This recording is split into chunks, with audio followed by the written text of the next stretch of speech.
Welcome to episode 253 of Empty the Bench on the Empty the Bench podcast network. That's been Kruse filling in for Tom Levano. I'm Nick Morgasen. Follow us on social media for Empty the Bench on Instagram, Twitter, TikTok at ETB Sports.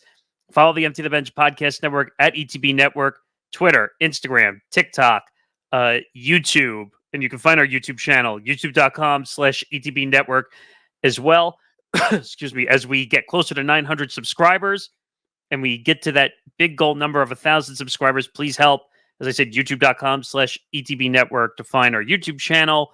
And also listen, if you can't watch the episode, listen to Empty the Bench wherever you get your podcasts, or Spotify, Apple Podcasts, iHeart, wherever you get your podcasts, wherever you download audio, YouTube Premium, which I learned a month or two ago that you can actually listen audio only on Premium for podcasts. So go check that out as well. Also, this show and the full network presented by Playback. Watching sports is more fun with others, but we spend too much of our time watching alone. Playback is a virtual space where communities can stream live sports together with everyone perfectly synced up. Creators can hop on stage, deliver their own play-by-play analysis and commentary, and invite viewers up for Q&A. Playback makes watching sports fully interactive and a social experience. From playing fantasy sports, repping your favorite players and teams, and watching with the commentators or communities you care about. Win or lose, sports are best enjoyed together. Join our community by going to playback.tv/ETB Network to find out more, including our live stream schedule. Ben, you and I were actually talking about this, trying to get some NBA preseason. We're going to try. We've been very busy with shows and stuff here. But when the NBA preseason is back, that means the NBA is near. And I'm looking forward to that. For sure. We do have a plan. I forgot when the official opening date. It's like the 22nd or 23rd, I think, is opening day. Mm-hmm. The plan is for a bunch of us to sit and watch Knicks Celtics on opening day. So when we get that all set up, we'll let everybody know. But playback.tv/ETB Network to find all that out. All right. Ben, thank you for being here. Of course. He is the co-host of Hitting for the Cycle, which actually I was on a few weeks ago, filling in there. So... I guess it's only fair to return the favor back. Yeah. So a lot to get into. And I think this was a perfect episode for you actually to be on, because there's a ton of NFL stuff, including both of our teams. One that I will tell you, excuse me, that made me scramble to change some of this rundown. And that's what this show is famously known for. We have a rundown set up one way, and then breaking news just completely changes it. So we have news for the Jets, for the Patriots. We'll get to that. Joe Burrow makes an unceremonious quote, which you and I might differ on a little bit. We could talk about that. MLB Playoffs. We'll get into all that. That's actually going on as we speak right now. I think the Mets and Phillies are either playing now or... Yeah, Mets are up 4-0 in the bottom of the seventh. All right, as we speak, they're winning. So that the Mets have been on fire. We'll get into all that. Also, Padres, Dodgers... All these series have been kind of flipped upside down, with the teams that were not supposed to win are winning games. But in game 2, there was an incident with fans. And if I'm not mistaken, it was Jerickson Profar in left field. Jerickson Profar. Mm-hmm. And he makes this amazing catch in left field. And first of all, even the announcers got faked out. That's how amazing the catch was. And then all of a sudden after that, like, you see baseballs and garbage come flying out of left field. So we'll get into all of that stuff as well. And then we'll finish off with my favorite topic, not really, LeBron and Bronny playing together. So, excuse me, let's get into it. This news obviously will lead the way in a lot of most shows. The Jets fired head coach Robert Saleh. Now, this was a long time coming, I feel like. I mean, I think he should have been fired before this season. I think he should have been fired after the way last season went. And even though it's not 100% his fault, obviously he had a ride with Zach Wilson because Aaron Rodgers was injured all last season. Now we have the issues this season. You lose to Denver 2 weeks ago, which was a bad loss completely. I know the weather was bad. Everyone was complaining. Don't put this on Rodgers, even though Rodgers threw 3 picks. I think that's 2 weeks in a row he's thrown 3 picks. More, at least 2 or more. At least 2 or more he's thrown. So it's been bad. The performances have been bad for for Aaron. Mhm. But the weird thing about this whole thing is the reports are that nobody knew the firing was coming. And apparently Woody Johnson, who is the owner of the Jets, he's saying he didn't consult Aaron Rodgers on that move whatsoever. Now, I don't know if I believe that because the quarterback and the star of the team knows everything that goes on. But this doesn't make sense. If you were going to fire him, why didn't you fire him before the season, right? Yeah. What do you think? I'm a little surprised about the timing. It's still a little early. I know the Jets have obviously had a little bit of a tough start after, their win against my Patriots in week 3. Now we're in week 5, I think. But they faced 2 really good defenses. I think this is more the fact of there's some stuff off the field that we don't know about between Saleh and Rodgers. There has to be because there is the reports about the cadence situation, about how Saleh and Rodgers were kind of going on about that. That was stupid. Like, that was so incredibly stupid. And Robert Saleh has done this many times before, where after games he'll go into the media and just say dumb ceremonious quotes which get him in trouble, that go viral. And then he goes after Aaron. This is like the second or third time he's gone after Aaron in the media. Not saying that Aaron hasn't done anything wrong. Let's be very clear about that. Yeah. But for him to go after his cadence, you do know what he's best known for, right, Aaron? The cadence. The cadence, and he draws the most false starts in the history of the NFL. That's what he does best. You go after a guy for his cadence. And what did you think Aaron was going to do? You think he was just going to sit on that? No. I mean, that's what he does. Don't go after Aaron. You're going to lose every single time because he has an answer for everything. Whether it's COVID, whether it's ayahuasca, whether it's I'm hurt, he's got an answer for everything. But I don't know. This whole thing confuses me because did you see the Jets quote that came out on social media afterwards or no? I didn't. It was probably like, we are disappointed, or we're relieving the duties of Robert Saleh, something like that. I'm trying to guess. Here it is. So here's the statement. I laughed at it when I read it because it was one of those very PR-based written statements. So this is the day we're recording. So this is Tuesday, the day he got fired. This morning, I informed Robert Saleh that he will no longer serve as the head coach of the Jets. I thanked him for his hard work these past 3.5 years and wished him and his family well moving forward. This was not an easy decision, but we are not where we should be given our expectations, and I believe now is the best time for us to move in a different direction. Jeff Ulbrich, who's the defensive coordinator, will serve as the interim head coach for the remainder of the season. He's a tough coach who has the respect of the coaches and players on the team. I believe he, along with the coaches on the staff, can get the most out of our talented team and attain the goals we established this offseason. That is so PR if I ever read it. And on top of that, saying that Jeff Ulbrich is respected by the coaches and the players, are you implying that Robert Saleh had no respect in the locker room? I don't know. I think remember another thing too. Remember the Rodgers the celebration after the Saleh had the celebration against the Patriots game where Rodgers threw, I think, his first touchdown, I think, at MetLife, and like Saleh was about to hug him, and then Rodgers was like, no, like something like back off or whatever. Well, and it was a miscommunication, they claimed afterwards, which I don't believe.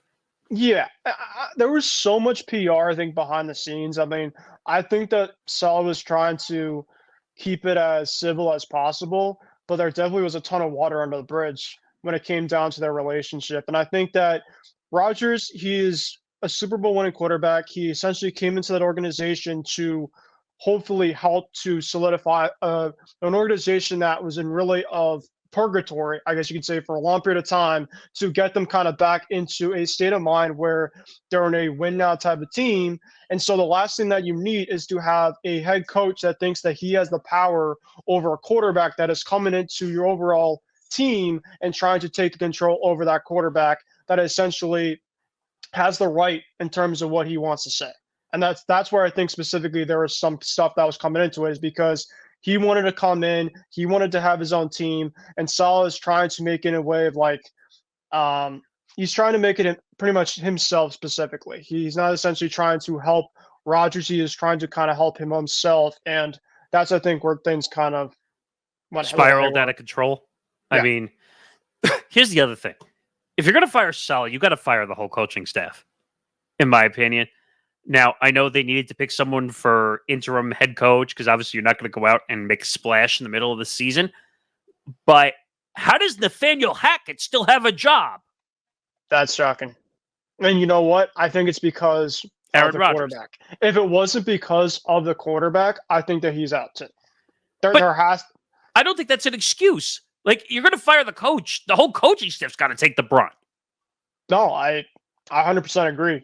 I just think when it comes to it, I think that, Woody kind of looked at, I think Woody obviously had a private conversation with Aaron and said, listen, what do you want to have happen down the stretch of this season to essentially get this team to the playoffs? And I think Aaron didn't essentially say to have my head coach get fired, because I don't think that's the right thing to do. But I think he also was looking at it in the fact of like, if we want to get to where we want to be, there's going to have to be some tough decision making. And there might have to be something with which maybe my coach has to be switched or something like that. And I don't know in terms of how this new defense coordinator is that's coming to be head coach. I don't know anything really much about him, but he's a good defensive coach. That's what I'll give you. Like, obviously the Jets defense has been the cornerstone for the last 5-6 years, but their offense has been a struggle, obviously. Right. And you're going to put a defensive-minded head coach at head coach. Do you know the statistics and the history behind a defensive-minded head coach? How often do they win? Not much. So for Woody Johnson to come out and say that this is going to help maintain our goals to win, I just don't see how that could be. And excuse me, on top of that, he had 1 year left on his contract, so they're going to have to pay that out. Obviously, they don't care about that. Yep. But if you're going to fire Saleh, you got to fire Nathaniel Hackett. And I think you got to fire Joe Douglas, too. Yeah, I mean, I think when you look at this overall offseason, it just kind of will have to depend in terms of how the Jets play the rest of the season, because they're in a state right now where they're in a win-now type of team. A lot of people, at least in the New York media, I know obviously Nick and I were really close to that, are talking about how this team specifically has to be a playoff team and has to be getting into playoffs and making a deep run. And there's none of that. That's a failure, and that's deservedly so. You're essentially playing in a big market. You brought a quarterback in that has a ton of expectations, and if you don't have that overall expectations and it's not going for you, then something has to give. And I think that specifically you look at the overall, it's all about the name game at the end of the day, the blaming of what's going to happen. If Robert Saleh is already fired, and if essentially they brought in a defensive coordinator, you know what this tells me, Nick, is Rodgers just wants all the power offensively. He essentially just wants to make every single type of decision by himself. And the defensive coordinator, that's the head coach, is just going to making the defensive plays. And then that's essentially how it's going to work out. Of course. That's of course what he wanted. It's so obvious. I mean, just look at the way the team is built. I mean, they're trying to force Davante Adams into a Jet uniform. And if I'm Davante Adams right now, I'm running far away from the New York Jets. I wouldn't come here. And that's me as a Jet fan, by the way, saying that. Like, this is a terrible situation. Davante should not come here. Like, his career will get even more destroyed than it is now. Like, there's teams out there, to be honest, and I said this with Tom last week, I think that Davante should go to the Chiefs, not the Jets. I was even thinking maybe the Saints, too, because I know obviously Derek Carr is out for a couple weeks, but the biggest reason why he went to the Raiders is because he went to play each other at Fresno State. So I think that Davante is going to have some suitors out there. I wouldn't be shocked at Dallas, even though that Dallas is very cheap on their ownership. I wouldn't be surprised if they take a look at least just him as a suitor. But yeah, I think that I don't know specifically if this overall move is going to change the trajectory of how the rest of the season is going for the Jets, but I just find it very interesting about the timing of it. It's like you're 2-3 now, I believe, on the record. Yeah. So you're 2-3 going into Monday Night Football this coming week against the Bills. So as 2-3, kind of look on the paper, it's like that's not great. But then you also look at the fact of like, sometimes when you need to have change, it's like when it gets really, really, really bad. So it's honestly that Woody's looking at the situation and be like, all right, if Aaron essentially is not playing to his expectations, what essentially does Aaron need? And maybe Aaron essentially had to talk to somebody in the Jets organization and saying, listen, like, I need to have some type of help, whether it's specifically I need to essentially go out and talk with Hackett, not have this specifically coach that has been essentially having a little bit of turmoil with me have some type of distraction. Maybe. I don't know. But the problem is, I feel like Aaron hasn't earned that respect so far in a Jet uniform to really make those moves at all. And looking at the team now, I know he was hurt, so all right, I'll give him an X for that season just because he didn't play. So I can't judge him on that season. But you run Zach Wilson out of town for Aaron Rodgers, which you had to. You had no choice. Zach Wilson was a bust. Yeah. Mm. But this is not any better, to be quite honest. They're 2-3. To be honest, when we get to Monday Night Football, they are going to be 2-4. They will be 2-4 because they're not beating the Bills. It'll be tough, but we'll look to talk about it. Josh Allen will beat the crap out of the Jets. Just offensively, the Jets have nothing to speak of right now. Bryce Hall looks like a joke out there as a running back. Something's going on with him and Garrett. I know it. I'm really surprised about how Aaron and Garrett haven't been able to get that connection now through like 4 or 5 weeks. The amount of that is a little bit of a shocker.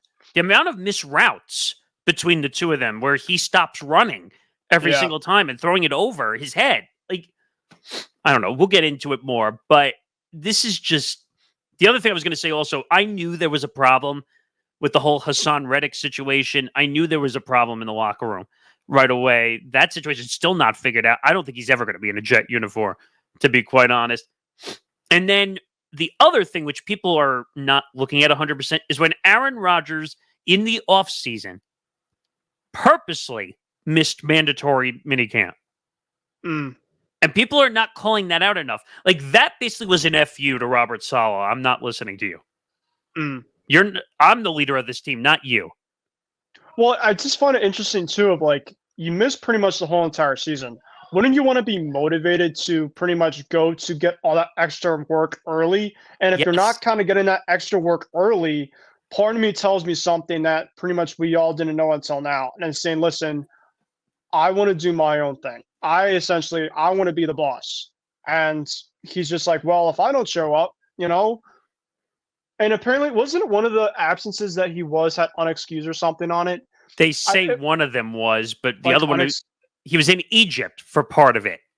So I think, I mean, obviously, you know, we're just pretty much playing hypotheticals here, but he essentially just didn't want to be around the guy during the whole round off season.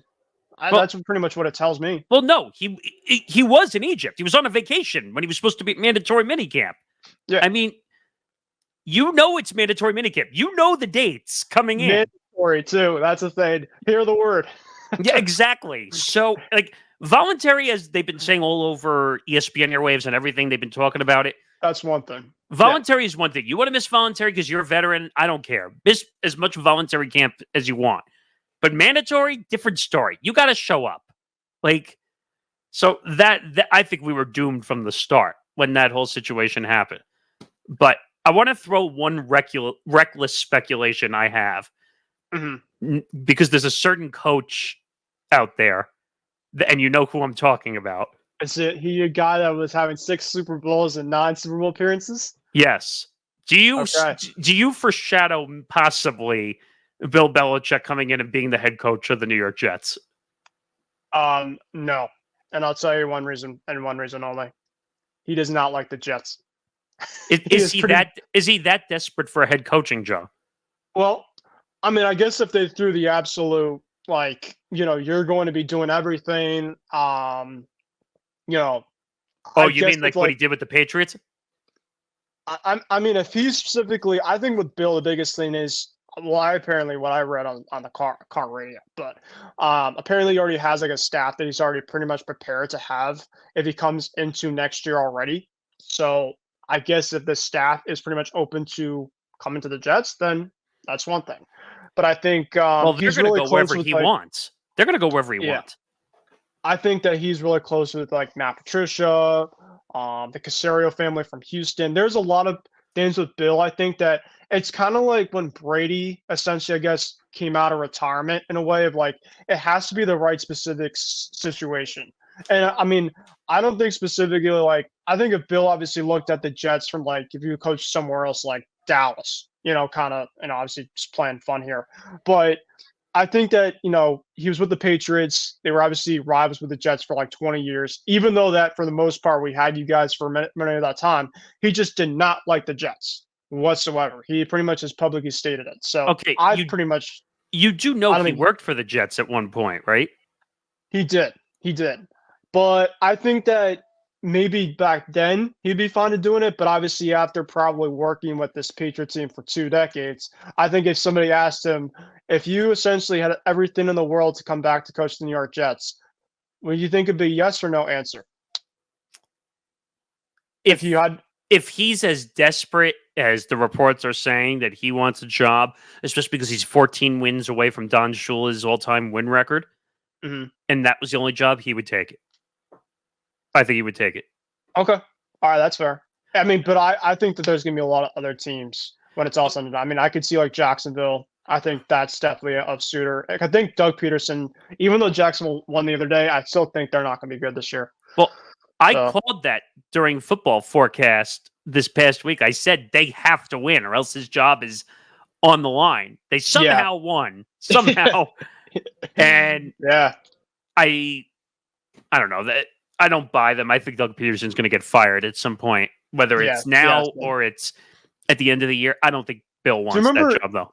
And sorry, we're kind of going off a little rails here, but did you hear when they asked Doug Peterson about? There's the media that asked him about the job security he had. Yes, and he got defensive. Yes, and he's just like, "Well, you can't ask me that question. You can't ask me that question. I'm focused on next week, which I obviously understand. But like, dude, like you're essentially the head coach, and your team has been awful so far. I mean, what are you going to get expected? I mean, Trevor Lawrence has looked like utter garbage. Like the beginning of this season, like he looked horrible. And then he said we're not playing good football at all. So I mean, that's accountability. Sometimes you just kind of have to say it out, even though it's the sad truth sometimes. So. But let's put it this way, and we'll end the Jet topic on this. I think if Woody Johnson goes to Bill and says, "All right, you can have not full GM, but you can have part GM." That's another thing. Yeah, if he gets all the power for that, then sure, he'll be there. If he gets part GM, he's the head coach. He's allowed to make all the moves. He has all the say. He can pick the next quarterback, which, by the way, if Bill comes to the Jets, I think most quarterbacks, big names, would be in play to come be in a Jet uniform, I think. But the other problem you're going to run into is he's going to want experienced players. Yeah. Because that's what he is. He doesn't want the rookies. He's not looking for that. Well, I mean, to be fair, I mean, I will say the one thing about he's given a lot of recognition about some Jet players. I remember when the Jets played the Niners on the Manning cast in week 1, he essentially was watching that and he pretty much was kind of going through it. Like, he's like, watch out for number 5, Wilson. Watch out for Breece Hall. Like, that's essentially just kind of out of respect because he's coached against those guys for a while now. Yeah. And I think that if he got essentially, like you mentioned, if he got the power and he pretty much got everything kind of thrown to him, because that's one reason why that Bill is not coaching this year is because he's getting older up there in age. So a lot of teams don't want to get an older type of coach despite his overall experience. He's 72, if I'm not mistaken, right? He's up there in the 70s, yeah. Oh my God.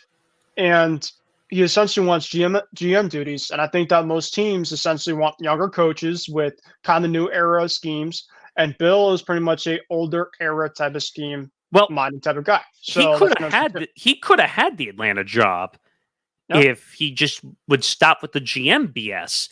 But it is what it is. But speaking of Bill and the Patriots, let's transition over there for a moment or two. So Patriots player Jabrill Peppers arrested Saturday on assault and possession charges. I saw this. I saw his name trending on social media, and I'm sure you do the same thing when you see names trending on social media and you say, "Uh-oh, what happened to my player?" or whatever.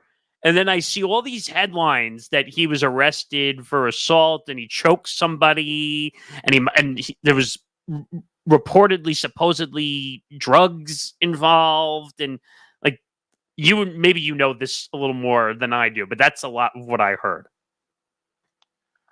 And as I said to you off the air, when it rains and pours, I mean, this team specifically, and I know that obviously we're in a rebuild, so I understand that we're not going to be good for a while, but you're 1-4.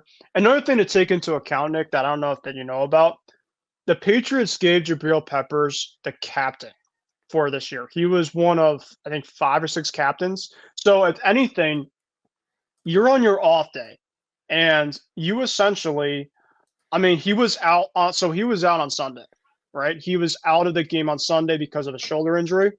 And I think a lot of people kind of saw this news kind of the day after, be like, oh, is that why he didn't play? Is because of the situation? No, it was because he had an off day, I think, on Saturday. I think it was on Saturday it happened. It was in Braintree, Massachusetts, which for those that don't know, that's in South Shore of Massachusetts, south of Boston. But the reports out there, and obviously I'm not going to obviously shoot the messenger, but obviously he was arrested on Saturday. There's a ton of stuff where apparently he choked potentially his wife. There's a lot of stuff going with that. A lot of assault, specifically use minded type of stuff, and possession charges, like pretty much it says right here as well too. He is not getting out of this. I mean, if you're, and Peppers was obviously a guy too I really liked on the team. He brought a lot of energy. His defense, I think, was really fun. But It's been around forever too, right? Yeah, he's been kind of around, and they gave him, I think, they got him like a 2-year extension. So like I was really excited about that. But I don't care who you are. You could be the most friendliest guy I have ever met. If there's anything that I see right here, especially if you're a captain too, which makes it even more embarrassing. Like essentially, if you're going to be a team captain, funny enough, I was actually saying this to a buddy of mine at work because we are actually funny enough talking about it, and I said, say like you're running a business, or you're running a sports team, and you're like one of the high captains. You essentially want to be a guy that wants to be a guy that's going to lead by example. If you essentially kind of see something like this is the complete opposite. You're essentially pretty much putting not only your life at risk, you're essentially putting your team at risk. Especially when you're 1-4, and Peppers seems to always be a guy too that would be kind of like leading by example when things kind of got tough. So it kind of just sucks because like I really like the guy for pretty much what he is, but we kind of talked this about the air beforehand, but this is kind of what happens with a lot of players now these days, unfortunately, is because you can't judge them kind of by just the overall face anymore. It's pretty much in terms of like the ins and outs. You just don't know what these guys. And that's why I said you could be the most friendliest guy out there, but until otherwise, I mean, this is just plain stupid too. This is on your off day, and you're doing this crap. I'm like, good. I don't even know what to explain. I'm completely disgusted. I'm just really upset, and it just sucks, especially like the timing of everything too. So I mean, hopefully that he gets help. That's the biggest thing. Hopefully he's able to get some help and kind of figure this out. Apparently, he's been at court the last couple of days, and he's apparently denied some of this stuff. And I don't know. I think he's just trying to. I have some information on the full list of what happened, and ESPN story did it. And so Peppers, who turned 29 on Friday, by the way, so he's not even 30 years old, was charged with assault and battery with a dangerous weapon, strangulation, a possession of a Class B substance believed to be cocaine. So we have a lot of issues going on here. And on top of that, according to the Braintree police, the woman alleged that Peppers hit her, choked her, quote, at least 6 times, took off her clothing and put her outside. Police also said Peppers shoved the woman to the ground, shoved her head into a wall, and put his hands around her neck to strangle her.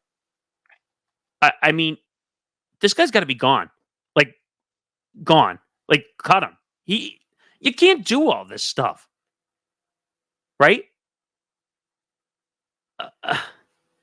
I don't know what to say here. Like, it's an awful scenario. It's one of those situations where you have to say, like, bye. There's the door. Yeah.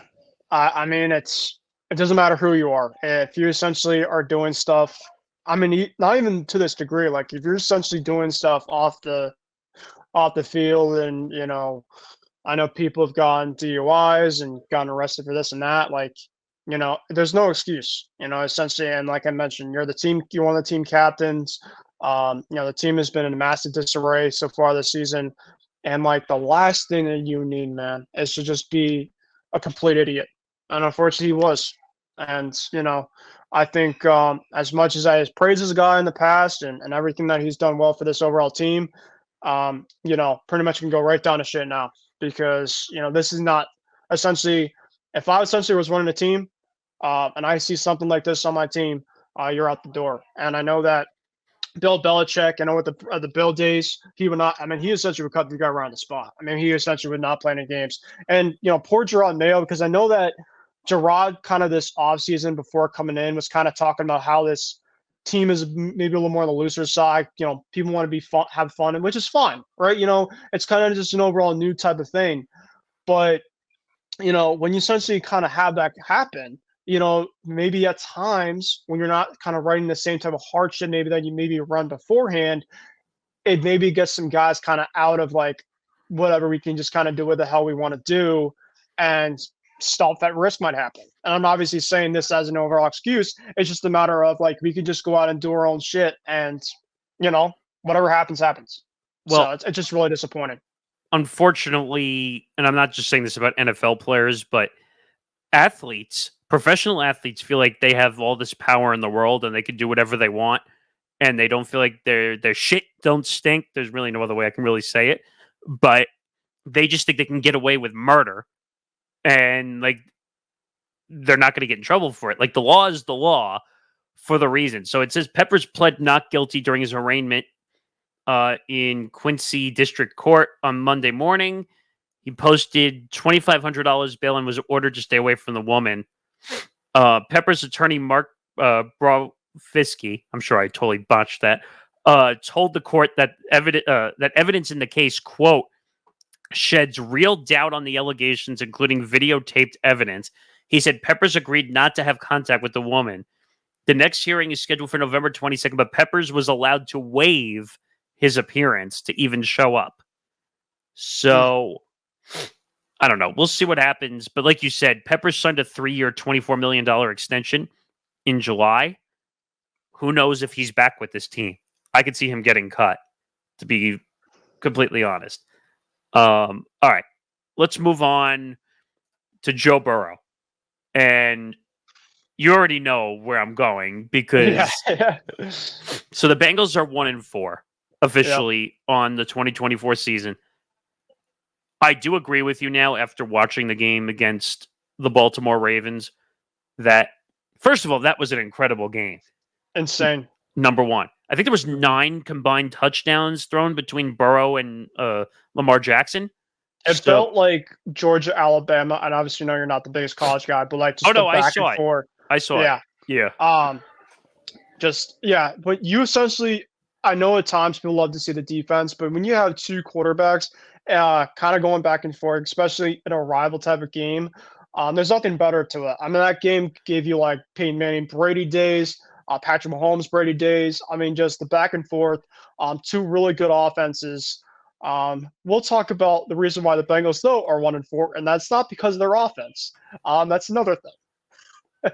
No, I agree with you totally, by the way, that this game proved to me, by the way, like, because before this, I still thought there was some offensive struggle. Don't get me wrong, the defense are the issues for why they're losing the game.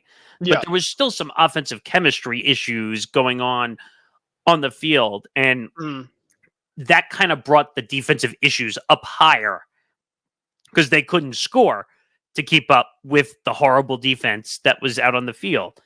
But Joe Burrow putting up 5 touchdowns the way he did, which was and I'll say it when we do football forecast, when we record on Friday, it was an incredible performance. And to lose the way you did in overtime. Well, let me go back for a second. First, allowing the Ravens to score and to get that game to overtime. That sideline touchdown by Lamar Jackson where he's almost falling out of bounds. Like, Oh my God. The stiff That's arm really by Lamar. that's really not the Bengals defense, to be fair. That's just Lamar Jackson. He essentially botched the snap, and he was able to get out of that and just use his mobility and his strength. Because I think it was Sam Hubbard that came after him. I mean, that guy's a Yes. freaking jacked animal. And he Yes. was able to just stiff arm him and then get not only just the throw, but the way that he threw it right by the sideline by getting hit like that. Yeah. I mean, there's nothing but just to tip your cap like that. I mean, that's just Lamar Jackson magic. But how do you let that ball get to the end zone is my point. Yeah, Like, yeah. I mean, I think also maybe the Bengals are a little bit of like, oh, like crap. Like it's actually like he's actually gonna throw it. I think that a lot of the guys are just like, all right, we'll kind of maybe wait for it, but he's probably gonna just throw it, or kind of run outside. But all of a sudden, he just turns around and chucks it up, and he makes a hell of a play on it. So didn't Josh Allen actually do that a couple weeks ago against Baltimore, if I'm not mistaken, that same type of throw? he did. So I guess the Ravens kind of saw it and like, all right, we'll use it on our rival next week. So I thought that was really cool. But the game was too close. You were almost inviting a comeback by Yeah. Lamar and the Ravens, the way that goes. Then you and I were talking about before we got on here, the field goal attempt by the Bengals. The absolute botched snap where I think the punter is the holder for the Bengals, if I'm not mistaken. Yeah, I mean, that's most teams. They typically just have their punter as the holder. But they practice this for a living. I mean, like, quite literally, and you botch this. He's lucky he got the ball up for McPherson to even kick it. Yeah. I mean, it wasn't even close. Just the way that not only it's impressive, obviously, he kicked it, but it was completely off. And then essentially right after, on the on-swing possession for the Ravens, Derrick Henry, 51-yard run. We got to talk about it really quickly. I know that obviously it's the Ravens, but Derrick Henry is completely went back to his old days. Like he is completely going crazy this year. Well, and I'm really happy for him too. I think he just really fits that scheme too, though. Well, I'll give you an example. Him and Saquon Barkley also, because look at the teams they were on originally and look at the teams that they're on now. Yeah. Tennessee had no offensive line. Yeah. Whatsoever. So every time, first of all, their offensive scheme was just punch the ball to Derrick Henry all the time. Right. So everyone was stacking the box against Tennessee. In Baltimore's scheme, Lamar can take off with the football. He can throw the ball. He's got at least 2 or 3 wide receivers that are great. Yep. And there's a great offensive line that Derrick Henry could run through, which is a totally different scenario. The guy looks like what he looked like 5 or 6 years ago. No, it's incredible. Yeah, it's really, really good. Because I thought that he'd be a lot better this year, but I didn't think he would go right back to his old prime Derrick Henry. I didn't expect him seeing that. In the Dallas game. Didn't he go off for an 80+ yard run? Also, if I'm not mistaken. Yeah, no, it was that was the Bills game. Or was that the Bills game? Okay. Yeah. That was an incredible run, by the way. Oh, incredible. It was 80 yards. He just had that. His burst, too, has been crazy. Essentially, I think last year he had a kind of a hard time like that, but I think, like you mentioned, the offensive line wasn't great, and I think that he just had a heavier workload.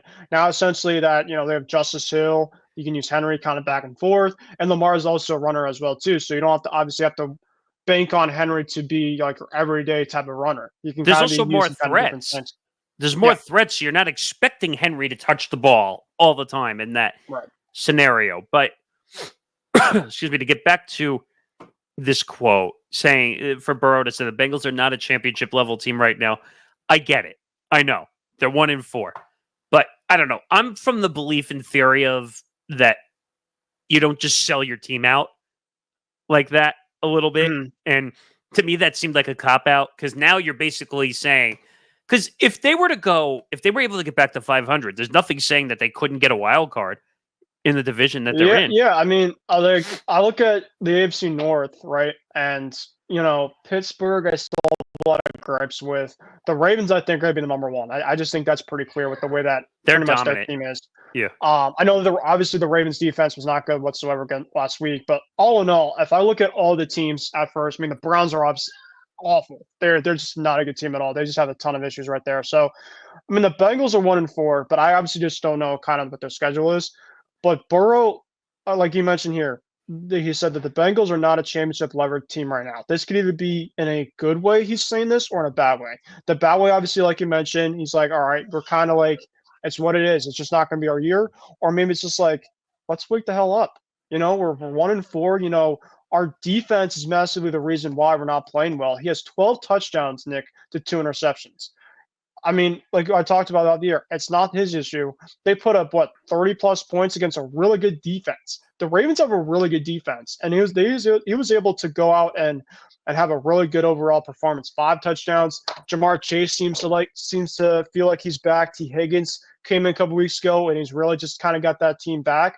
So you look at that team, and you're like, well, how are they 1-4? Like, they look like so much better offensively, but their special teams and their defense are the reason why they're letting their team down. Simple as that. So. The record, this is one of those instances where the record doesn't show what the team actually could be. And, like, if I said to you, like, without looking, like, you didn't watch any of the games, and I said to you the Bengals were 1-4, your reaction would be what? I mean, I would say I feel like they maybe would have a couple more wins there. Because they would at least, their offense has been scoring 25+ points. I mean, that Commanders game, right? The Commanders game was very back and forth, but I can already kind of see the weaknesses there. They gave a ton of offense. I know that they won against Carolina, but they gave a ton of passing yards to Andy Dalton, who obviously is getting up there in age. Lamar Jackson, I can understand the defense. I mean, if since you're giving up a lot of offense to Carolina, you got the Ravens. I mean, they're just another level up from a Carolina is. You're kind of expecting kind of the Ravens to kind of torch the defense. So, I mean, I want to say that's an outlier, but like I'm not really surprised in the same way, especially because there's 2 teams kind of face each other a lot. They have the Giants next week, Sunday Night Football. That's where I was going to ask you next. And okay. I look at these 2 teams. The Giants, their offense has been pretty solid. I would say on the most part. I'm not saying it's great. Neighbors was out with the concussion. Yeah. Yeah, and they found a way to still go across country and to win that game. And that's pretty impressive. I mean, I can't dispute that. Obviously, the way that kind of happened, I mean, Seattle maybe kind of underlooked the team. I mean, it clearly was, but I think that, Cincy, they're 1-4. I look at that team and you ask me, are you surprised about that? I'm a little surprised, but I'm also like, I look at their defense and they're giving up a ton of points. Even with the Patriots, the first week, the Patriots offense had an awful time trying to put up points up, and they put up like under 20 points, like right around 20 points. So that's kind of their max. So, yeah, I don't know. I don't know in terms of what's going to happen. I know T. Higgins is obviously going to be a free agent after this year. If the Bengals still get even worse, which I hope not, I mean, I've really been I pull for that team. I really like Joe Burrow a lot, but I look at it as is, and they're just not a good team. I think that team might get blown up. To be quite honest, so, I because the whole Jamar situation not being great. Speaking of Jamar, apparently the media has been asking him a ton in terms of questions after losses and stuff. And this past loss that they just had, Jamar essentially just stated, he said to the media, he just said, "Are you essentially just going to keep asking me the same question every single time?" That's what they do. That's what the media is there for. I'm like, well, Jamar, bro, you're getting paid millions and millions of money. I mean, just be frank. You want to be paid more, by the way. Yeah. Like, you're not. I mean, I think he actually had a decent performance last week, if I'm not mistaken, right? Jamar's been fantastic the last 2 weeks. Him, Zach Moss, Chase Brown, their offense isn't the problem right now. The defense is absolutely murdering them right now. Yeah. And I think like another player went down, I think a secondary player this week. Yeah. So it's like their secondary is a massive shambles. They're not really getting after the quarterback either. They're not. They're probably their sack rate isn't great, even though that Amarola has been really well known for that. So, but the thing is, you have to be unfortunate for them. You have to be worried about Burrow's health at some point, too. Yeah. And I'm not saying now, but the window is going to be short. Like, because he eventually is going to have injuries again, where he's not going to be the same guy. And I'll just say it now: they have to beat the Giants. They have to beat the Giants. If, like, I think their season's already over at 1-4, but if they don't beat the Giants, their season is over. Like, oh no! I mean, if it's not already. I mean, typically when you're already 1-4, I mean, even with like that team. I mean, they're the same market as us right now. I mean, if you told me that through 5 games, I think you'd be absolutely ludicrous and call me crazy and this and that. But they're 1-4. Now I do think that they're a better team than Cleveland. Cleveland, I think, is what 2-3 or whatever. They're better than the Browns. So I think that if they face the Browns twice, I mean, Deshaun Watson is an absolute head case. I mean, he's just absolutely awful. I was going to say, that's a whole different scenario going Well, on over there. Football forecast will be fun this week, I'll tell you. I mean, with what were they saying? It was $172 million dead cap if they were to let him go. I mean, he's essentially Kevin Stefanski. I know we're obviously kind of going off the rails here and there throughout tonight, but Kevin Stefanski apparently wanted to go for it on 4th down. Yes. I mean, they're getting blown a little bit, and Deshaun Watson was on the field. Oh, no, he walked off the side of the field. I know what you're talking about. Yeah. Essentially just walked past him like it was nothing. You saw what Stefanski did after the play. He's like, are you kidding me? Like, get out there. It's a clown show, to say it at best. That's a clown show. When you're doing worse than the Browns, that's when you know your year is suckish. Stinks. Yeah, it's a massive urgent. So I mean, hopefully that they get things going here. I mean, like I mentioned, they have the Giants, and then let's see, they have the Browns. To beat the Giants. They're at the Giants, Nick, and then they're at the Browns. So theoretically, that could be 2 They should win both, in theory. I know who they have the next 2 after, is they have the Eagles, who have been very up and down, and they have the Raiders after that. So if they want to turn around their season, now's the time. The only theoretical loss in my book there is the Eagles. Yeah. Otherwise, they should win the other 3. Yeah, no. I think that if anything, at worst, they have to split. And I mean, obviously, that's really, really bad, but they at least have to gain ground, if anything. So they're 1-4. They're 1-4, so that means if they go 2-2, they'd be 3-6? Yeah. 3-6. Yeah. Well, I guess that's worst case then. Then you really have to go 3-4 or sweep. I just don't. I think the season's over. But we'll talk more about this on Football Forecast when we record Friday. All right. Move over to your realm of the world and the MLB Playoffs update. So just looking around on the standings, I'm a little shocked. We had a sweep. I think we had 2 sweeps in the first round of the wild card round. So, and we're guaranteed not to have a sweep in any series so far in the AL and NLDS, right? If I'm not mistaken. Everybody's 1-1 right now. Okay, and I think as we speak, the Met game is close to being over. Yeah, they're up 7-2, going to the top of the 9th. That's a shocking score, in my opinion. Shocking score. It is a little bit, and we'll talk about the overall series in a little bit. But if you want to kind of talk about the wild card first, we could. Let's talk about the wild card. So, I don't know, where do you want to start? Because this got very interesting in some aspects. We could talk about, I guess, the AL side first. I mean, we'll talk about in terms of the Tigers Astros. How about the Tigers? Right? When Ryan and I, shout out to you, Ryan. You're the man. The Tigers, we talked about them a couple weeks before the playoffs in terms of how this team has kind of been going grinding. They're having a fun run. What a run. And I talked to myself, I'm like, there's no way it's going to keep on going. Like, I know obviously people want to kind of say that, the momentum going from the end of the seasons to the playoffs, but you're facing against a team in Houston. You have to not only go there, but you're facing a team with a ton of experience. I know that obviously that Joe Espada was their new manager there, that, I don't really care about that. You look at the guys they have: Altuve, Bregman, Jordan, Tucker. I know that their pitching wasn't as good, but I just look at it and I'm like, I wasn't expecting Detroit to go in and to win not only 1, but 2 games straight. I was expecting to go all the way the distance, and maybe if the Tigers take 2 or 3, I can kind of understand it, I guess, in a way. But for them to go the first 2 and to win both, absolutely incredible. And, Tarek Skubal obviously is a massive reason why. He's been Cy Young candidate. Cy Young candidate. Obviously, I know that you and Ryan are Yankee fans. And I think Garrett Cole is a fantastic pitcher, but I think Tarek Skubal is the best pitcher in terms of potentially in baseball. I think he's just been that good. I don't disagree with you because Cole was injured most of the year. Yeah, he just goes in every like fifth day, and you essentially expect you're going to get out of him. And to go there the first game against a lineup like that, I mean, it's really really impressive.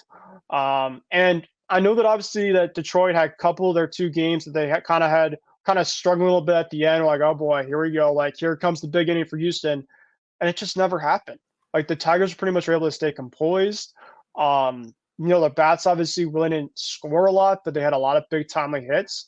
And they're pitching. They're pitching, I think, for the most part, their bullpen has looked really good, at least as of recent. You know what was shocking, though? Their offense. Incredible. Their offense was more shocking, in my opinion. The pitching, we knew they had some good young pitching, like Scribble, who's probably going to be the Cy Young Award winner this year. Even though, who were they saying on Cleveland in the bullpen? Clause, excuse me. That he could be a Cy Young in the bullpen. He's been incredible too. But the Tigers' offense was the more shocking part of this scenario, where they were down in the dumps. They were so far under 500 by the All-Star break that they were supposed to be sellers at the All-Star break. And look what they become. And now they're tied 1-1 in the series with the Guardians. I mean, they did their job. They split in Cleveland.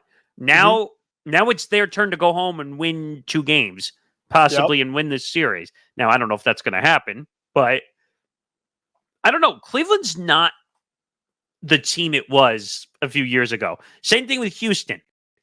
Houston is not that same team when they had Correa, Altuve, Bregman.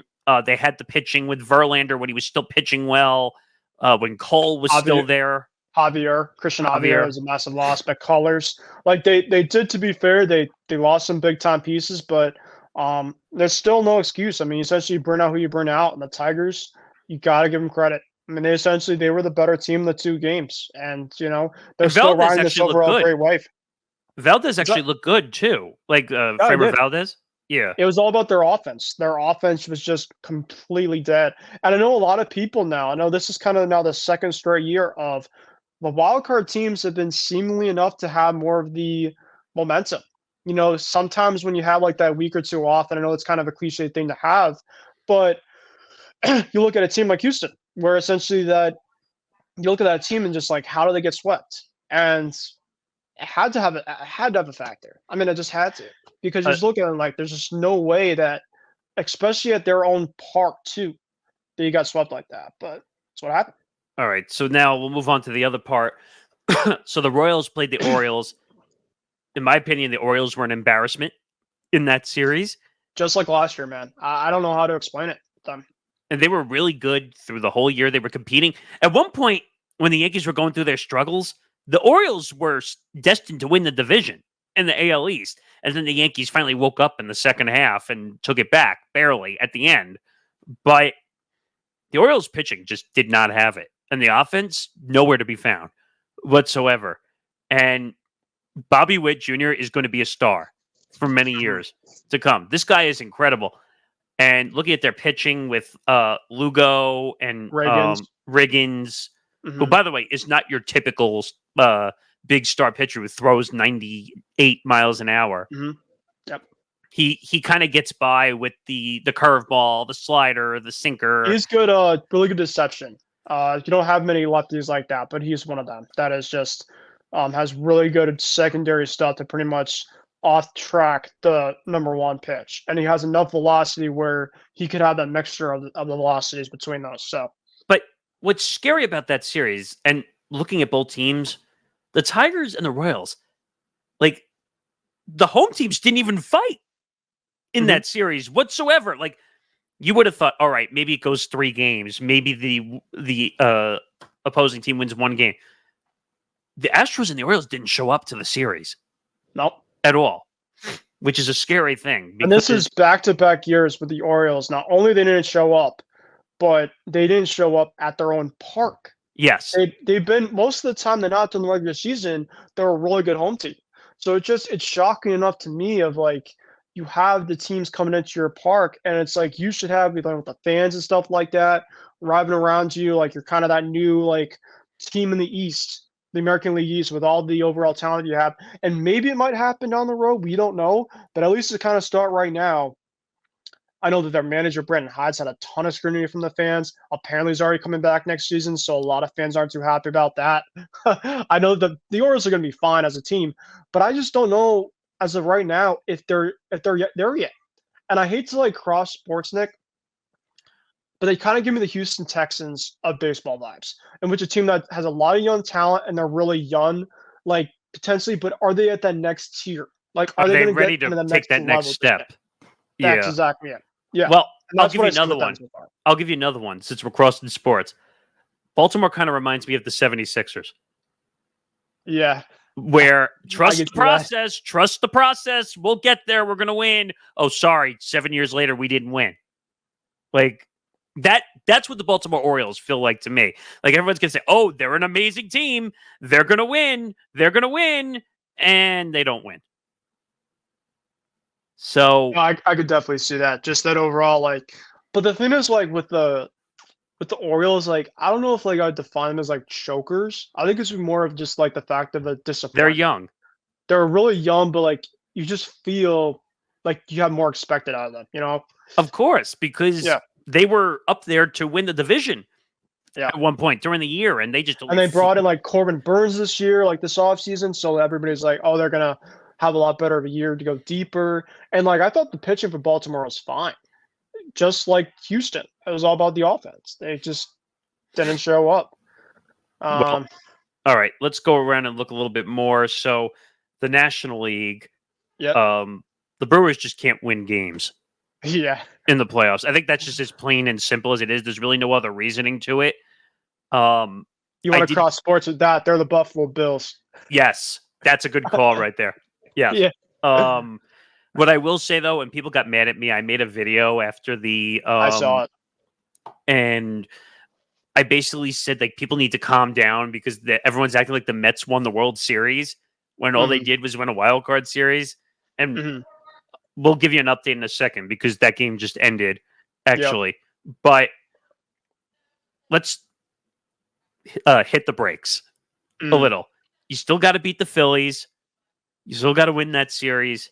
You have to go into the NLCS. It looks like the Dodgers look a little down right now, to be quite honest. Their pitching is very limited. I don't trust them. I think, especially with the stuff, and we'll talk about this in a little bit.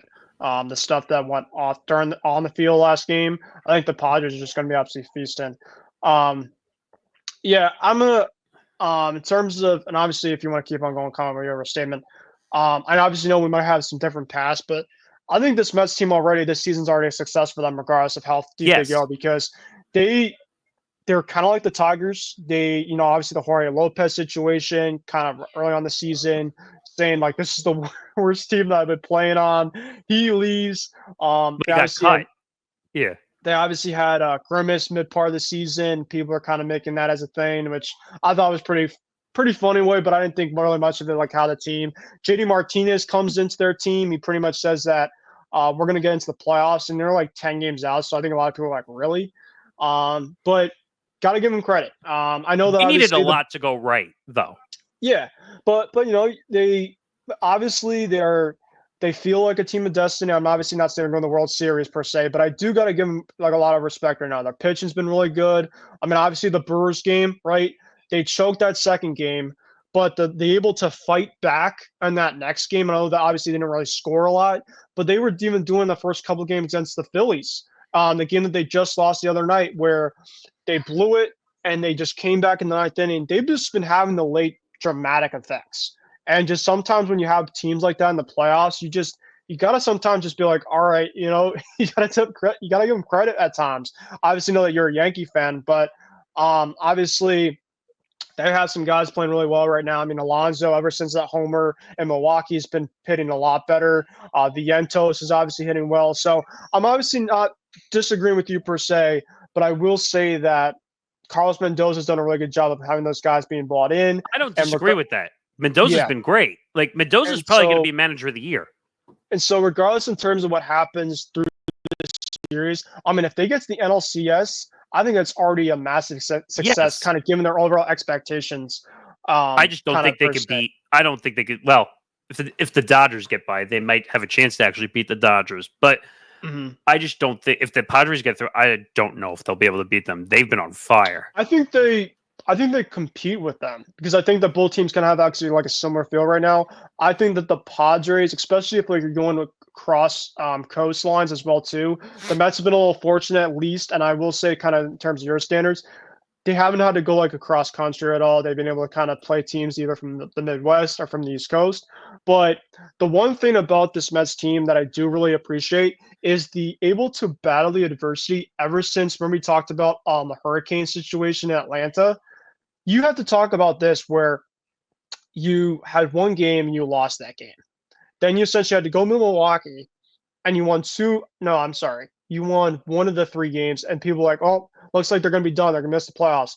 But then you go back to Atlanta Well, you had and you no have choice. The season wasn't over. Yeah. and you have a day-night doubleheader, and Francisco Lindor had maybe the biggest hit of the season, at least until then. Well, and Right? he got hurt too. He got hurt. And then the same exact week, like 3 days later, it seemed like their season was over once again against Milwaukee.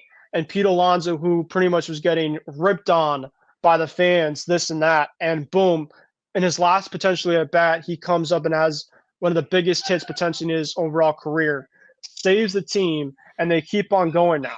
So they're obviously, yes, a lot of obviously luck had to obviously happen. But sometimes when you have to get down and into the playoffs, and it's for a lot of other sports teams too, is if you're essentially having one thing kind of going right, it's like why change it now? You're just kind of riding the wave, and what kind of whatever happens from here on out is what happens. But I guess what kind of frustrated me was like after that home run was hit. And by the way, because I'm a radio nerd like you are, like when it comes to play-by-play call stuff, Howie Rose was incredible on that home run call. Oh yeah, By the way, and like that has to go down as one of the best calls of all time. Like painting the picture of that home run on the radio. Mm-hmm. But what bugged me, and not the radio call. Radio call was fantastic. I have no problem with that. What I have a problem with is the way people reacted on social media after the game. And basically we're treating it like, well, we won. Like it was like a World Series like parade. It felt like on social media. I do. Obviously, like fans obviously are going to go across like crazy or whatever. But I think that most of the fans are pretty much at the give of denial of like Pete Alonso. You're getting ripped on by the fans, and like oh, he's my favorite player now. It takes like one thing, and that's obviously the crazy part of sports. And I mean, obviously, they had the watch parties and stuff at Citi Field. I could definitely understand, but like you also have to take into account like it's part of in the moment, and just like if you were able to have like a go ahead thing like that, and if say Nick, like obviously like you mentioned, like like acting like they won the World Series, but then they lost it. I think that's a bad thing. But obviously that they were able to keep that lead and still win it. It's kind of a cool moment at the end of the day. I'm obviously not saying that obviously if whatever happens, it happens, right? Right. Well, I'm I think disagreeing. Yeah. Yeah. But I can understand like, a lot of fan bases kind of go like over the top at times. And I know that when I went to the Phillies Mets game a couple weeks ago, but the Sunday night game. Win. Yeah. That the fans were obviously going crazy. They're going bonkers. And deservedly so in the Sunday night game. Those were huge games. Those were huge games for the Mets. Like, yeah, they would have been out if they didn't win those games. So, and I think though too, because they just really kind of didn't see this team going probably as deep as they kind of gives me like the 2021 Red Sox vibes in a way, and in which like you're just kind of riding this out, like you have no expectations, and you're just kind of catching hot at the right time. And I remember like I think it was when we beat you guys in the wild card. Like I was kind of acting like we like won the World Series or whatever. But I could definitely see kind of your other side as well too. So quickly we'll go through because then we have one more topic to do after this. But just looking, we'll fast forward into these series now. So Tigers Guardians tied at 1, Royals Yankees tied at 1. The Yankees are lucky they won a game at home, to be quite honest. So that series heads off to KC. Tigers Guardians series heads off to Detroit. the update, the Mets ended up officially winning Game 3, so they are now up 2-1 and could win this series tomorrow, right? Yeah, the Mets won 7-2. Pete Alonso and Jesse Winker both had homers. Aaron Nola wasn't great in this game, but I mean he was okay. The problem was the Phillies bats. And Manaea was unhittable. he was a really good pickup for them. I think they have Quintana going tomorrow. If Yeah, I I'm think so. not mistaken, he was really good in that winner take all game against Milwaukee. So, yeah, I mean, I think that Philly responds tomorrow if I was a betting man. But I mean, I think if you're the Mets, you're like, you're at your home place. I just want to get it done tomorrow. I think it's a huge mistake if they somehow blow tomorrow and they have to go back to Philly. Yeah. I had Phillies in our predictions, which, by the way, Empty the Bench Network. If you guys are listening, make sure to watch those predictions because I had Phillies in 5. Ryan had Mets. He had the Mets win this series, so we'll see in terms of who has that prediction right. But I agree. If the Mets essentially want to win this, they have to win it tomorrow. They gotta win it at home. They have to. I mean, I think you're putting the momentum in their hands. Yeah, that Philly crowd too. If you're going to winner take all game, I mean, you might as well just pack your bags and go home. And obviously, I give a lot of Philly fans shit for this and that, but that Philly fan base in Citizens Bank Park, that is crazy. And I've never been, but I just see it just from like. I've been to Citizens Bank Park. It's nuts. Like it's a nuts atmosphere to be in. And then obviously the last series, which has to do with the story we're about to talk about. Well, let's review the series, then we'll go to that. So Padres Dodgers pitching looks awful right now. Really bad. The Padres bats alive. And I think Manny Machado might be a little too alive when it comes to on the field or off the field. Just a tad. We can get into that incident too, because that was pretty stupid on the part of Manny Machado. Throwing the ball into the Dodger dugout. And I think that game 3, by the way, is starting right now. I'm pretty sure. We'll keep you guys updated if anything happens. Yeah, we'll keep you updated on that one. But that was a whole incident that the Dodgers wanted the investigative tape over. Like it was. And have you realized by now that Manny Machado is just a dirty baseball player? Like, when did people going to realize that? He slid into Dustin Pedroia. I remember that. I'll never forget that either. That pretty much ended his career. Yep. But the biggest we got the last laugh though when Saleh struck him out in the World Series. So that's true. You're right. I forgot about that. Yep. But this series is tied at 1 currently. That game is about to get underway. The night we're recording this. But I do want to talk about this story, which was Game 2 of Padres Dodgers NLDS Game 2, delayed after fans throw objects on the field. So I'll ask you, do you know how long the game was delayed for? Oh man. I'm gonna go 25 minutes. No, it wasn't that long. But it was 8 minutes. Well, from like how long, like me personally, like it felt like an eternity. Okay, but 8 minutes for a delay is a long time. Like 8 minutes. Yeah, I mean 25 obviously was an exaggeration, but yeah, around 8 to 10 minutes. Yeah. But theoretically, it probably could have went 25 minutes if nothing was obviously going to stop him because it just didn't seem like that. I think at first, like it was like kind of a back and forth bickering, but it just kept on lingering. I mean, well, the fans were lunatics. I mean, like so, Jerickson Profar, who's the left fielder for the Padres, makes an incredible catch, taking the ball out of the stands, robbing a home run. It was so deked that the announcers thought the ball was still gone.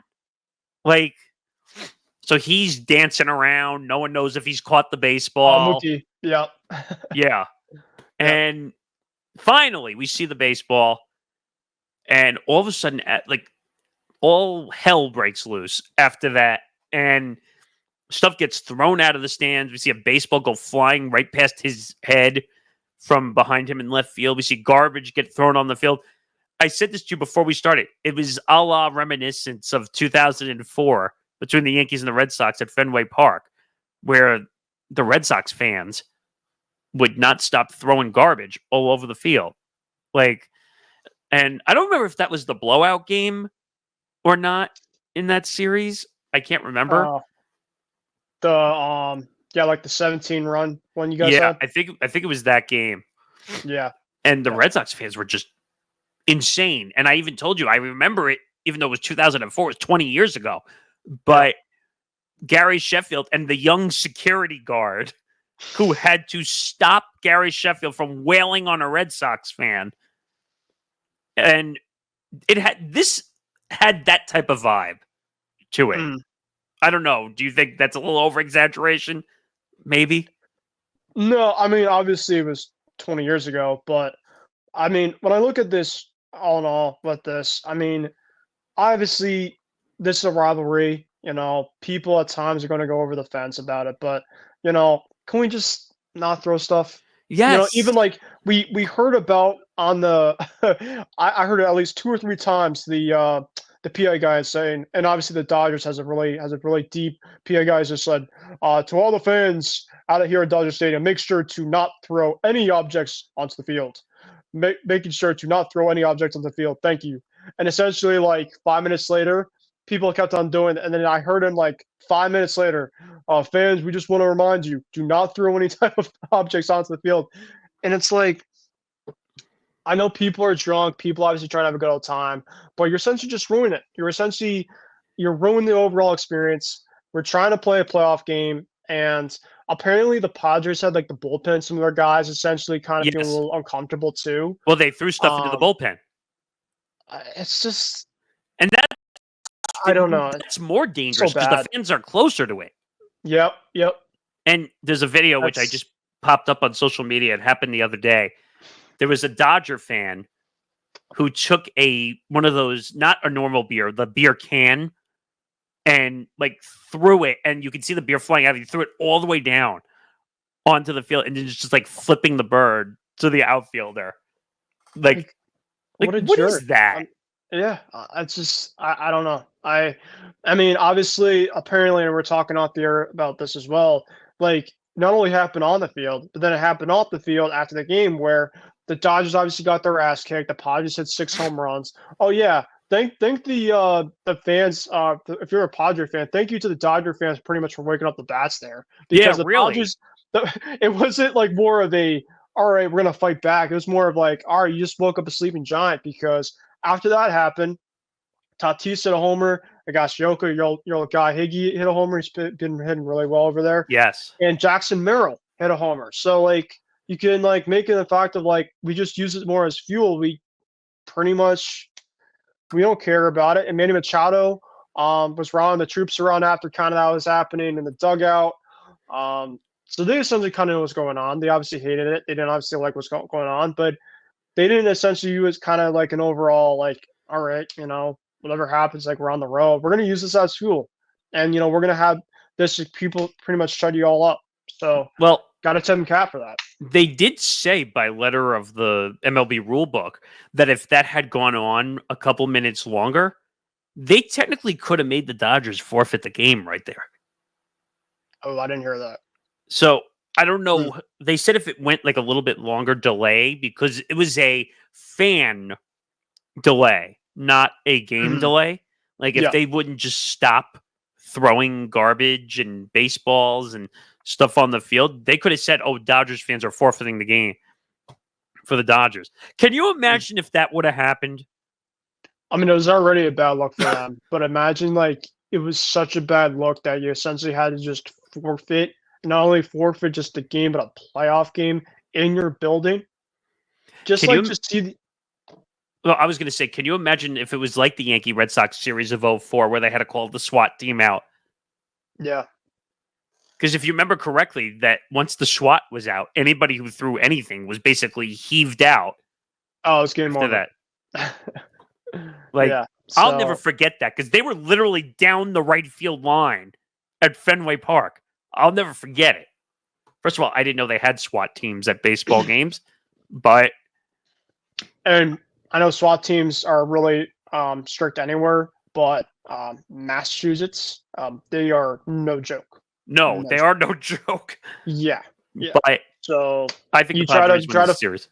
you try to fuck around with one of those mass cops, you're in trouble. You're in trouble. I mean, I think this is all momentum on the Padres side, to be quite honest now. And I think they win this series. The Dodgers are going to get disappointed again. Major League Baseball is not going to get what it wants because it wants the Dodgers in the World Series because they want Shohei Ohtani on the big stage.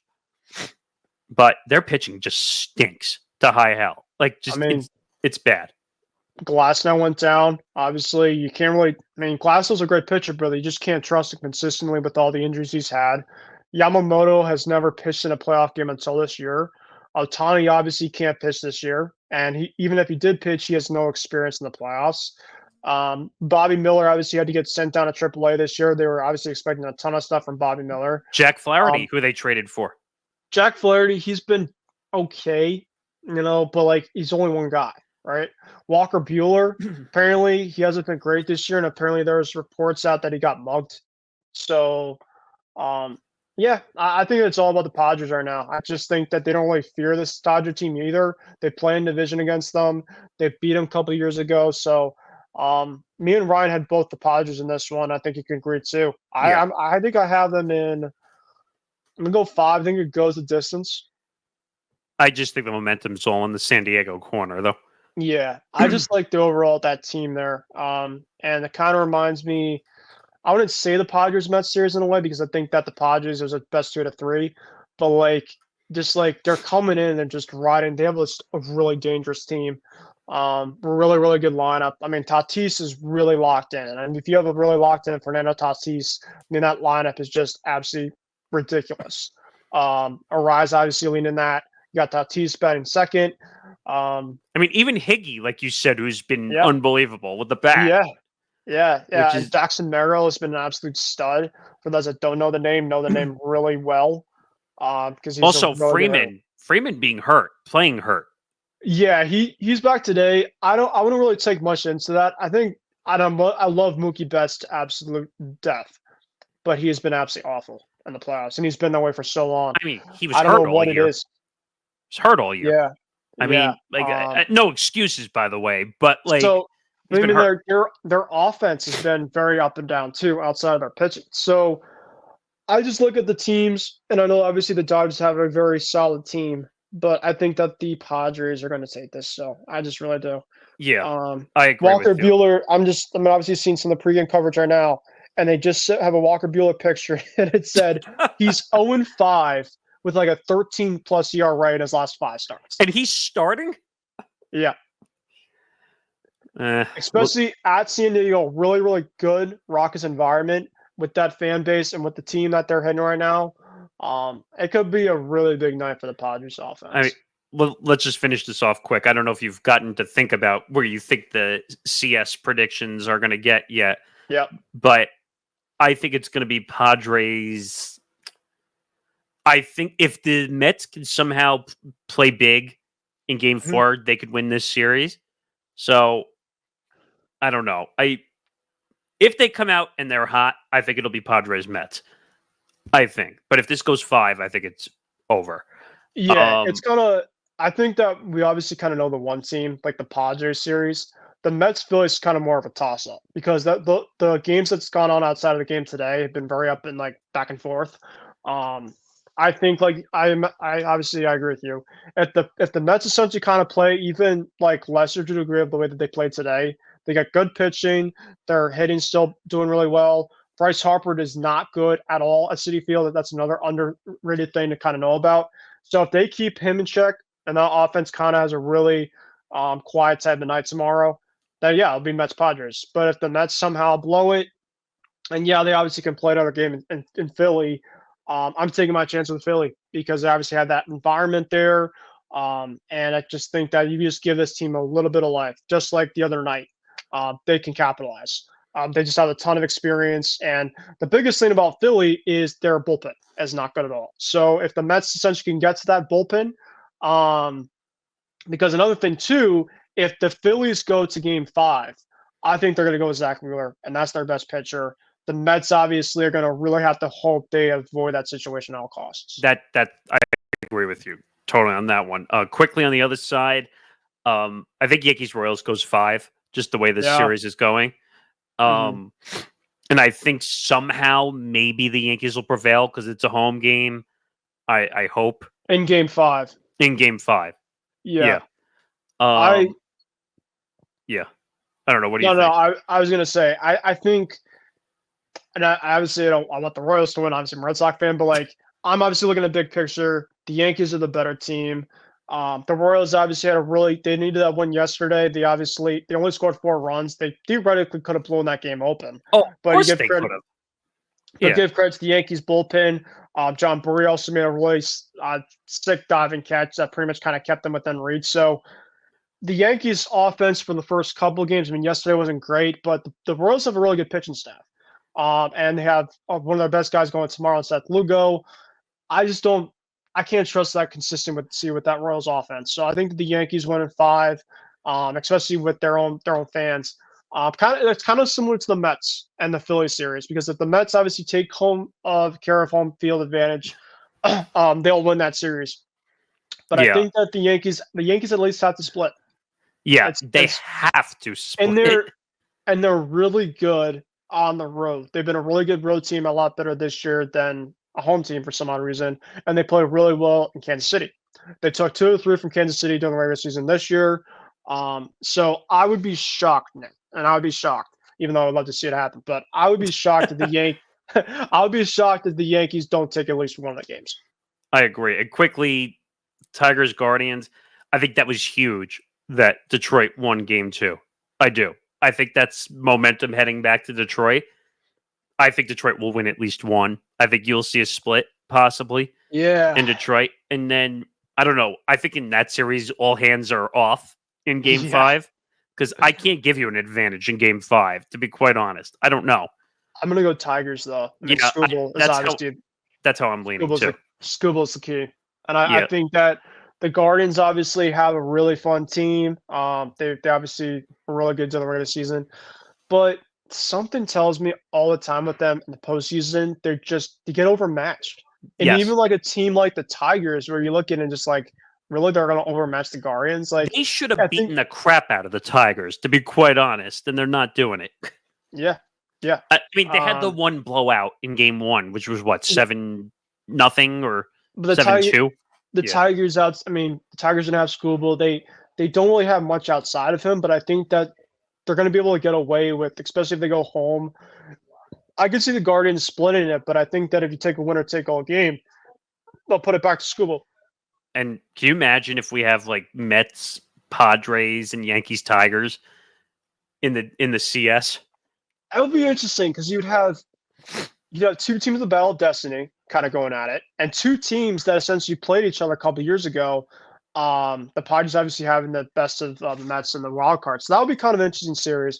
And then you'd have the 2 teams with 2 of the best pitchers in baseball going at Game 1. Imagine Scooble Cole, and that would be fun. I mean, that would I be think Scuba popcorn. would win that one. To be quite honest, Yeah, but I mean, just talk about there'd be just no offense. I'd be because shocked if Cole there's like looked any awful. offense. Cole looked awful last time out. Like he barely survived when he was out there. Yeah, yeah. I mean, obviously, he didn't pitch in a while, and I mean, obviously his postseason stats have not been great as of late. So I mean, it has to be a lot And better.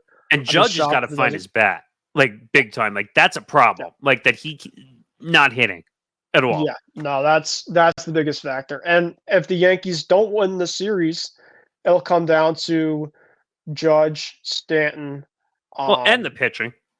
well, the pitching too. But I think it'll come down to kind of the reasons why the Yankees have been eliminated in the past, it's because they just don't get the time to hit, the clutch hit, It's and true. you need that in the playoffs. And I've just seen it. And this is obviously not being a biased Red Sox fan. no, I'm just I kind of seeing agree it as with a you. big picture. Yeah. The Yankees, for a long period of time, it was pretty much the homer or bust philosophy, and essentially you just can't win that way consistently in the playoffs. But I think when you brought in Soto, I think that the lineup's a lot more dynamic. So I think that's why you guys are going to win this overall series still because of the Soto factor, but he's only one guy. And essentially, like if Judge is just not hitting for a guy specifically has had so much of great success and an MVP type of caliber type of guy, which in which he is, all that stuff I'm not saying kind of goes out the window. but essentially you're getting paid millions of money to perform at this exact stage. 300 And if you're, million plus, to be quite honest. well, there you go, thank Um, you. but But I if you're not doing it, then you're going to be looked differently from other fans, like and from other teams. Be like, all right, cool, you won all this great stuff during the regular you season. won the MVP, which he's definitely going to win, Yeah. obviously unanimously. I mean, the one thing we got to be careful of as a Yankee squad is not jumping the gun a little bit Mhm. either, because Carlos Rodon, who was dominant for what would you say, like 3 1/3 or 3 2/3 innings, and like Yeah. he was out there like yelling and screaming, and then he just gave it all up, back and up. Yeah, there was like I think after one of the strikers in the first, he said so like, "Oh, this is like my Let's game," go, or like, boys. No, let's go, boys. yeah. That's what he Which said. I It was mean that was like that's cool because it's obviously like the adrenaline. Like, obviously, like I'm fine with that, but but I like think it he was like, jumped the gun slightly. yeah, it was like he was just going nuts every single strike. I'm like, all right, Like, can we slow down? Because then you gave it all up afterwards. But yeah, long story short, bad on the Dodger fans for everything that they pulled. Um, you can't really do anything to the fans unless you just say no fans inside the stadium, which obviously Major League Baseball will not allow. no, and I Um, mean for a series like that, you need to have the fans because like at best you have the two teams, rival type of teams. It's gonna have situations, unfortunately, maybe like this and that, but like, you just don't go over the top. I mean, just don't be stupid. yeah, That's all we ask. yeah. So I mean, it's going to be fun to see what happens in the rest of the playoffs. You guys will go and expand the whole rest of the playoffs and talk about that, which will come out. I don't know when you guys are recording. It'll either be Friday or Saturday, depending on when you guys record. yeah, I think it'll Um, probably be Friday. but that'll be fun. I think you guys are probably going to make World Series predictions by that time, I'm assuming. Yeah, So I think so. tune into that episode when that comes out. But that'll do it for this episode of Empty the Bench, episode 253. Ben Kruse filling in for Tom Lavano. I'm Nick Morgasen. Make sure you follow the Empty the Bench Podcast Network YouTube channel, youtube.com/ETB Network, for everything involved, whether that's our show, Empty the Bench, whether it's his show, Hitting for the Cycle, and all the other shows we have on here. Please make sure you go like, follow, and subscribe. It helps everything. It helps our algorithm. So please check it out. ETBpodcast.com for all the latest blogs, information. Please go check out the website as well. And if you can't watch, you can listen to Empty the Bench and all podcasts, wherever you get your podcasts for the Empty the Bench network as well. And finally, one last reminder, Empty the Bench is presented by Playback. We are working on streams for the NBA preseason and NBA opening night. Knicks and Celtics will be here in about 2 weeks. I want to say, I think it's roughly 2 weeks. So make sure you check that out as well. We'll be doing a lot of NBA coming up as the NBA season comes along. So that'll do it. Any parting words you have before we say goodbye here? Outside of just thankfully for bringing me on. This is I think my first ever time on this show, so I really enjoyed it. Had a lot of fun with it. Yeah, I just can't wait. I mean, we're in October. We're one of the most craziest months of the sports calendar. So everything's pretty much kind of coming around. We have the first night of hockey. I know you're obviously not the biggest hockey guy, but NHL opened up tonight, so obviously that's really exciting. And pretty much everything kind of from there with playoffs. I mean, it's just absolutely one of my favorite months of the year. So October is the um, best month for sports, period. I mean, outside of March, because I'm a little biased, is my birthday month, but obviously the March Madness. Outside of that, it's October. So yeah. So thank you, Ben. Catch him on Hitting for the Cycle at the end of the week. It's usually yeah, Friday I or was about to Saturday. say, make sure guys to join Hidden for the Cycle. We will more likely than not have our show on Thursday. I mean, we're gonna have something to talk about that, but yeah, Nick, we're gonna have that show this week. Oh no, the playoffs are in full feast form, so don't miss that Hitting for the Cycle episode. But that'll do it. That's Ben Kruse. I'm Nick Morgasen. Don't know what the plan is for next week for 254. Still working that out. But until then, have a good night, everybody, and we will see you next week.